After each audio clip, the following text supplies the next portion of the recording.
Warga yang mengaku ateis lagi meningkat di negara-negara Timur Tengah loh. Nggak percaya? Baca deh laporan BBC Internasional yang mengutip sumber-sumber yang kredibel di Timur Tengah. Emang ini bukan berita baru sih, tapi berita tahun 2019.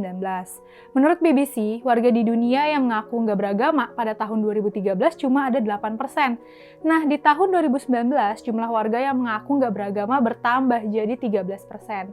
Nah, spesifik di kawasan Timur Tengah ada sejumlah negara yang disebut. Di Iran, misalnya ada 47% dari 40.000 responden yang ngaku sebagai ateis pada tahun 2020. Di Turki, populasi muslim menurun dari 55% menjadi 51% pada tahun 2019.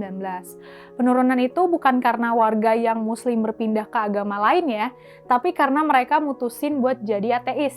Di Mesir ada 12,3% atau 10,7 juta yang ngaku ateis dari total 87 juta warga pada tahun 2014. Sedangkan di Arab Saudi ada 224.000 orang yang milih nggak beragama, baik sebagai ateis maupun agnostik. Terus, apa sih yang mendorong banyak warga di kawasan Timur Tengah nih jadi ateis?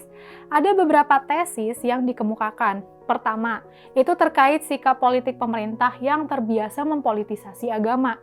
Ini misalnya yang terjadi di Turki. Banyak warga Turki yang nggak puas sama kepemimpinan Erdogan yang menyingkirkan sekularisme dan menarik Islamisme dalam pertarungan politik.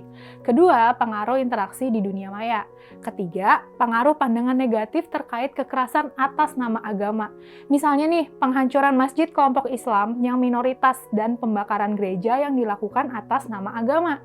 Terakhir, kegagalan kepemimpinan partai dan tokoh Islam dalam menghadirkan demokrasi dan perbaikan ekonomi.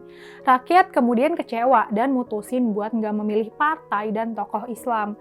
Lebih dari itu, mereka mutusin jadi nggak beragama. Meski mengalami peningkatan, tapi keberadaan warga yang mengaku ateis dianggap berbahaya dan mengancam di Timur Tengah. Mereka mengalami pengucilan di lingkungan sekitar dan bisa dihukum mati. Semoga Timur Tengah mengalami era pencerahan seperti di Eropa ya, sehingga keberadaan kelompok ateis dianggap biasa dan dihormati hak-hak dasarnya. HAM seseorang nggak bisa dibatalin hanya karena isi pikirannya.